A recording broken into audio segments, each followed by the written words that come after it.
Our story begins in Menzoberranzan, specifically in House DeVir, where Matron Malice DeVir, that's drow for malicious, is orchestrating a 9-month-long plan to destroy the 4th house in Menzoberranzan, House DeVir. This would give them the coveted 8th spot in the hierarchy of Menzoberranzan.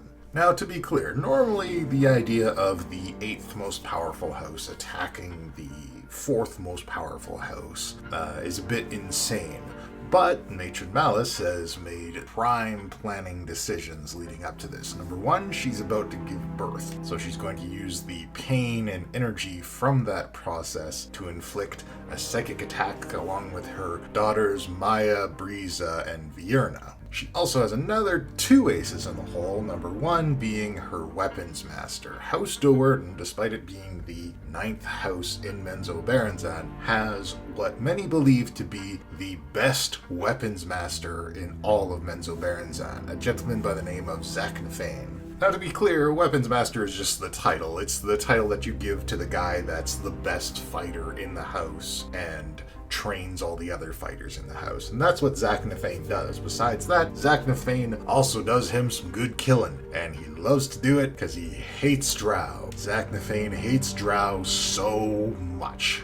The final ace in the hole that Matron Malice has is that she knows that House DeVir is out of favor with the Spider Queen Lolth, and House DeVir is in favor with the Spider Queen Lolth. So, in the battle, Lolth will favor House DeVir. So, while Matron Malice and her daughters are engaging in magical and psychic attacks on the leadership of House DeVir, we have the army of House DeVir, led by the 2 DeVir brothers. We have Nalfane, the eldest brother and the wizard of House DeVir, and also Risen, the youngest brother and fighter of House DeVir, attacking the city with the army of House DeVir, which is just like a bunch of lower drow and like whatever goblinoids they found laying around the Underdark that they could conscript into their army. And also Zaknafane, professional murderer. So they all roll up on House DeVir while they're slaughtering the soldiers in the ground floors. Up in the upper floors, the leadership of House DeVir, the matron of House DeVir, Gina Fey, and her daughters are praying desperately to Lolth to try and counter the attacks of Matron Malice. They fail because Matron Malice gets this big power boost while she's given birth to a new child, and just as they are all weakened and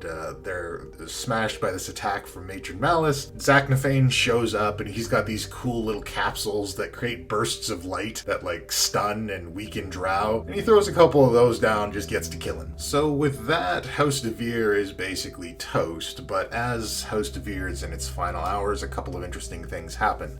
Number 1, Risen decides that he doesn't want to be the youngest anymore and goes ahead and backstabs Nalfane, killing the only wizard in the DeVir family. And Nalfane fell on a sword. Whoops, I guess I'm the oldest now. Weird. It basically goes down like that. And then also we have the last surviving member of House DeVir. Alton DeVir, who is one of the sons of the DeVir family, was not home when the attack happened. He was off at magic school. So what the DeVir family did is they paid off a guy who is known as the Faceless One, who is actually a wizard of the 6th house in Menzoberranzan, House Hanet, who is kind of on board with this because they get an upgrade anyways when the 4th house falls, so, you know, it works for them. He's going to assassinate Alton at magic school and just take care of things. However, that doesn't work out because the Faceless One's brother kills him before he has a chance to finish off Alton. Alton begs for his life and says that he will serve the other Hanet brother as the new Faceless One. And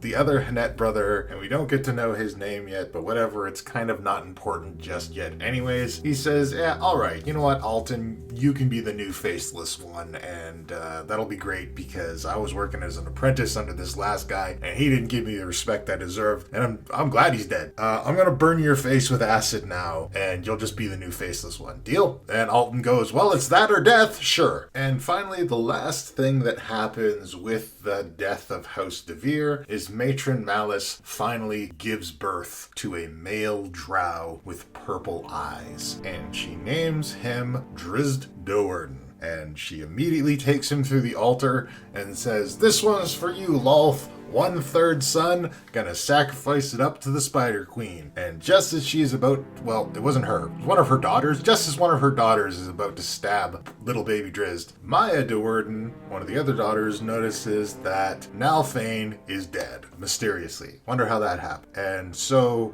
Drizzt is now the second son of the de Werden household, and one son has already been given to Lolth through death. So they say, okay, I guess we don't gotta sacrifice this one. We'll keep him. And they also notice that he has purple eyes, which is unusual because all the drow we've seen up to this point have red eyes. From there, we do a little bit of a time skip. We pick up with little Drizzt, little kid Drizzt, growing up in the de Werden household. As is custom in drow society, little Drizzt has to act as a kind of house servant as he's growing up and learn some vital skills like using the innate magic that you have as a drow, stuff like levitation and darkness and all these kind of things. Drow used to have levitation, back in the day. They don't have that anymore. I wonder why they don't bring it back. So Drizzt is being taken care of by his youngest sister, Vierna, and he's having trouble getting used to his magic. He's falling on his head a whole lot. And Briza, eldest sister, comes in. She says, you gotta whip that boy. So women in drow society outrank men, and most women in drow society become like clerics or paladins of Lolth. And to enforce that hierarchy, they have these snake-headed whips that act as symbols and enforcement of their station and their power. Why are they snake-headed when Lolth is the Spider Queen? I don't know. Maybe it would have been really weird to make a spider-headed whip. What would that even look like? How would it even work? Would the spider heads be tiny?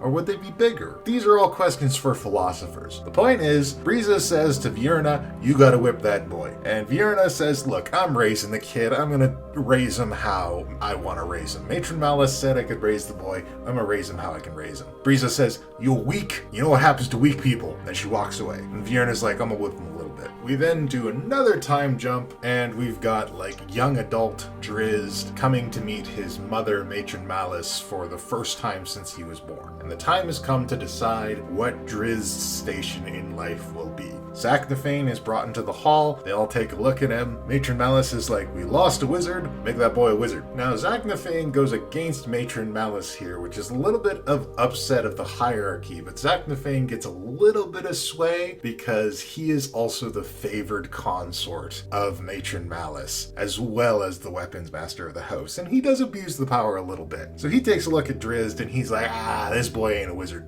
Let's test him out. Let's test him out to make sure he's a wizard. So they do a fun little test here where Zaknafane flicks coins at Drizzt, and Drizzt tries to see how many he can catch. Eventually just like a dozen coins thrown up at him, and Drizzt catches every single one, showing he has these impressive reflexes. And Zaknafane's like, I don't know, man, this dude looks like a fighter to me. Finally, Matron Malice agrees, and she's like, alright, the second boy's a fighter, and she sends him off with Zaknafane to go train. Zaknafane takes him to his special little fighting dojo quarters and says, hey, this is your home. You're gonna work with me now from now on, son, and I'm gonna make you as good at murder as I am. But hey, that don't mean I want you to kill nobody, alright? So I'm your weapons master, I'm gonna teach you. And the moment he starts training him, he learns that Drizzt tends to favor 2 scimitars as his weapon, which is fine with Zaknafane because Zaknafane tends to prefer using 2 scimitars as well. And after he sees that, he thinks about all the blood on his scimitars from all of the women and children he had to kill being a weapons master, and Zaknafane has a little PTSD moment. From there, we check back in with Alton DeVir, who is settling into his role as the faceless one, but is still obsessed with the attack on his family and wants to learn who did it. So he decides the best solution is going to be some necromancy. He uses some magic to contact the ghost of his dead mother and try to find out who was responsible for the attack. This turns out to be a terrible idea because the first thing the ghost of his mother does is berate him, tell him he's ugly, and just as she's trying to put together who was the house that attacked them, a handmaiden of Lolth, which is this horrible creature that looks like a melted candle called a Yokloth, shows up and is like, yo, what are you doing?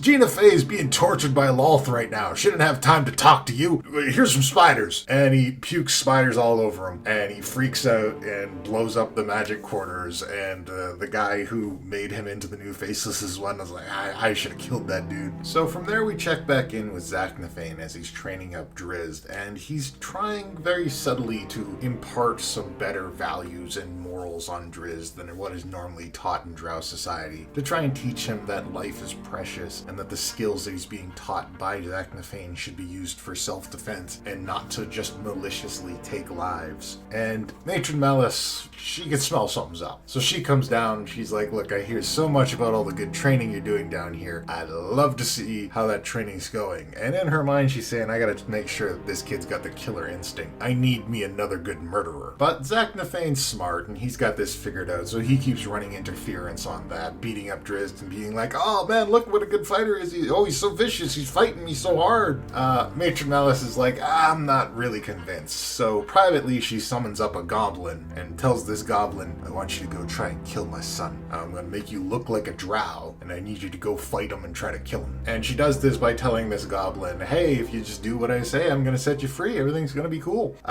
This goblin doesn't know what he's getting into. So this goblin disguised as a drow confronts Drizzt Do'Urden away from Zaknafein because they separated him from this because Matron Malice knows something's up. And Drizzt battles this goblin and easily defeats him, and he's got him down on the ground, sword to his neck, and everybody's shouting, kill him! Kill him! You gotta kill him! You kill him right now! And Drizzt reluctantly stabs the disguised goblin through the heart with his sword and has a little breakdown about it. And then they say, alright, it's time for Drizzt to go to warrior school. Too much time with Zaknafein. This ain't working out. Zaknafein protests, of course, but in the end there's really nothing he can do. So instead he decides to go down into his little training dojo and have one last fight with Drizzt. And during this fight, he unloads his trauma on Drizzt and tells him in no uncertain terms, like, you're gonna learn what it's like to be a drow when you go to this academy, and you need to have your eyes open to see what is really going on here and who our people really are. And God, I just hope it doesn't change you, boy, because if it does, I think I'm gonna have to kill you. And he even cheats in the fight and uses his little flashbangs. And Drizzt is just confused by the whole ordeal and doesn't quite understand why Zaknafein is so mad at him. And that is where the story ends, with Zaknafein